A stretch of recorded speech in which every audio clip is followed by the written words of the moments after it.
waa qisada qaybteedii labaad. Qaybtii hore haddaan daawan faalada ugu horeysa waa kalniinka ugu yaala qaybta hore soo daawo kadibna qaybtan soo noqo. Hadda daawatayna muuqaalkan like saar, haddaad nagu cusubtay ana weli subscribe dhihina subscribe dheh. reedka sameeyba meherada yaala dambaaraashi arrintaas la yaabsay aad uga yaabsay arrintaas. kadibna waxa uu yeedheen Richard waxay ahayd agaasimaha qaybtan afwalkan ka dhacay.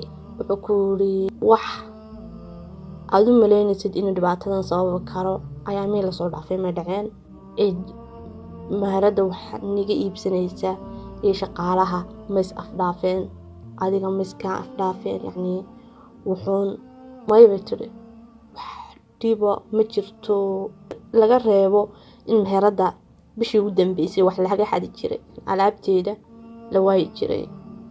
kadibna sida caadada ah shaqaalaha toddobaadka mar baan kulansiya yani shaqaalaha shiftida subaxdii iyo shiftida habeenkii ah yani labada iyo laba weeyaan waa afartoodaas yaana toddobaadkiiba mar baan kulanaa.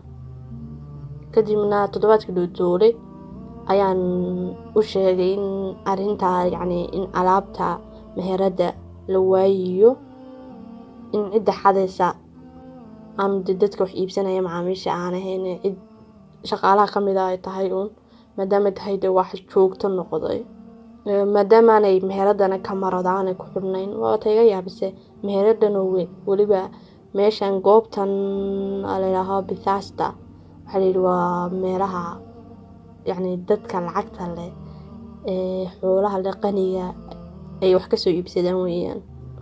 soo ka shirkadda xataa Apple ba ku dhacta la farac Apple kamida haddana waxay kamaradu ugu samaysan weyday ma garanayo ma fahmin maadaama meherada lahayn waxaan ku urubay tireen agaasimihii qof kastooba yani kuwa subaxdiina waa laba qof shiftida habeenkiina waa laba qof waxaan ku qofka kale shandadiisa habaaro inuu wax ku jirto iyo in kale markasta sira waxay saamba markaas waxa ma dhicin arrinta ah in alaabta la waayiyo meherada bajirtay saxbi ilaahay askartii tamaam waxa u yeedheen labadii shifta subaxdii ahaa shaqaalihii waxay ku leeyeen wax dhibay ninka min dhaxmarta cid ambaato cid yani dad ah macaamiisha amba cid kale amba sidoo kale mad garanaysaan in China iyo Britain wax cid yani asla dagaalameen amba dib dhaxmartay amba wuxuunde. kadibna labadii kale shaqaalaha waxay leeyeen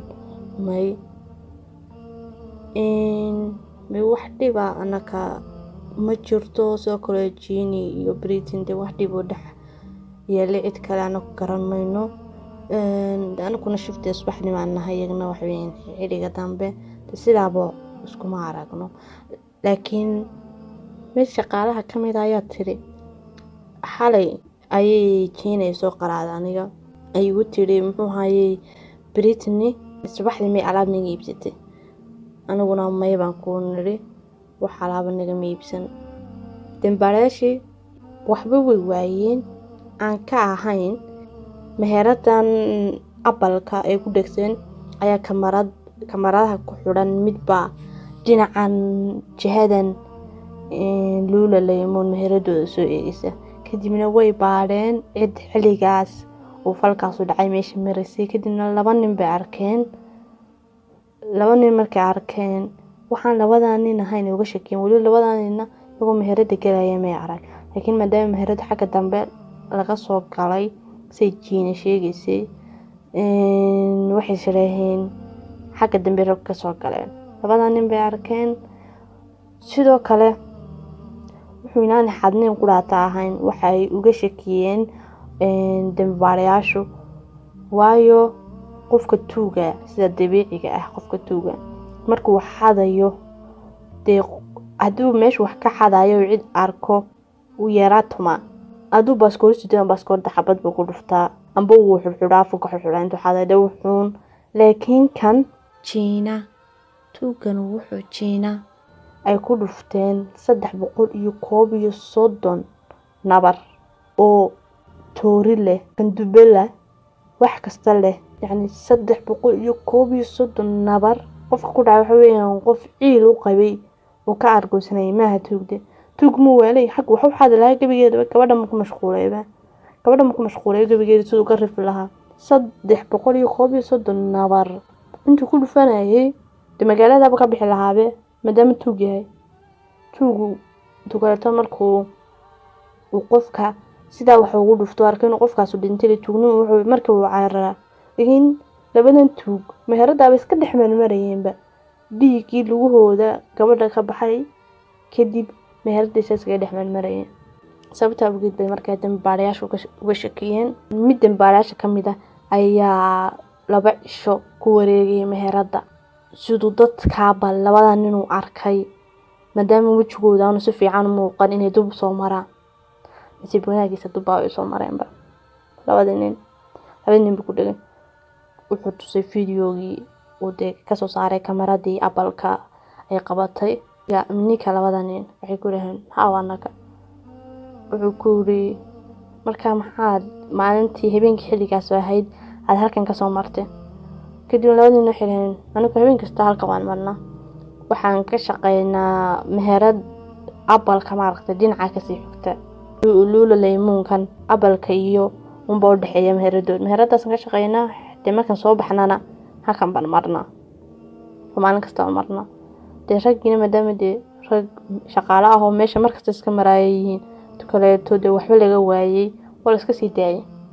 hadaba shaqaalaha 4 qof ee shaqaalaha ah inaan ayaa bil ka hor la shaqaaleysiiyay. inantaas 6 bilood ka hor waxay u shaqeyn jirtay farac kale oo luula laymuun kamida laakiin faraca waa laga soo eriyay kadib markii agaasimihii faracaas oo arkay inay wax xadayso laakiin faracan kale ee ku yaala Bethesda isagoo ogeyn in inantan hore luula laymuun uga shaqeyn jirtay ay dib u shaqaaleysiiyay. inantaas lafteeda 10 sano ka hor waxay ahayd inan dugsigeeda aad ugu caana kubadda cagta oo ku fiican koox dhan bay lahayd. sidoo kale jaamacadda marka timi idna arinteeda halkeeda ka sii wadatay. soo inantaas waxay jeceshahay ciyaaraha dhan way jeceshahay waana sababta awgeed ay luula laymuun uga shaqeynaysay. luula laymuun waa tan iibisa alaabta jimicsiga. inantaas waxay doonaysaa inay furato meesha lagu jimicsado iyada u gaara gym iyada u gaara iyadu leedahay inay furato doonaysay. hase yeeshee markii jaamacadda sanad uga harsanaa ayaa jaamacadda laga yeediyay maxaa yeelay waxay xaday ardayda ay wax ka xaday maray saacad ka xado mid bay wax lacag ka xado tuugnimadeediba farabadatay saa ogeed ba jaamacadda looga yeeriyay. isla inantaas inanka isla sheekaysan jireen ayaa markii kala tegeen ayaa waxay daba dhigatay inantii dambe u xulid ka dhexdhacay hinaasida kulli wax noocaas oo geynaya.